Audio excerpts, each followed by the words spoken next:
প্রিয় যুবক ভাইরা আমার, প্রিয় বোনেরা আমার, কলিজার টুকরা যুবক ভাইরা আমার, কলিজার টুকরা বোনেরা আমার, রোজা শুধু পানাহার থেকে বিরত থাকা নয়, রোজা শুধু পানাহার থেকে বিরত থাকা নয়, রোজা প্রত্যেকটা অঙ্গ প্রত্যঙ্গ রোজা আছে, প্রত্যেকটা অঙ্গ প্রত্যঙ্গকে তোমার বিরত রাখতে হবে, ঠিক কিনা?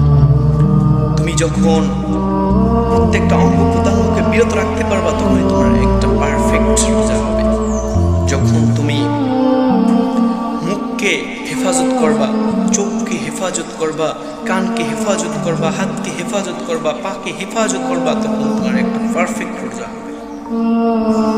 তুমি শুধু পানাহার থেকে বিরত রাখলা কিন্তু তুমি বাকি সব কাজগুলা করলা, যেমন তুমি চোখ দ্বারা হারাম কিছু দেখলা, তোমার চোখের রোজা ভেঙে যাবে। যখন তুমি হাত দ্বারা হারাম কিছু ধরলা, হারাম কিছু করলা, তোমার হাতের রোজা ভেঙে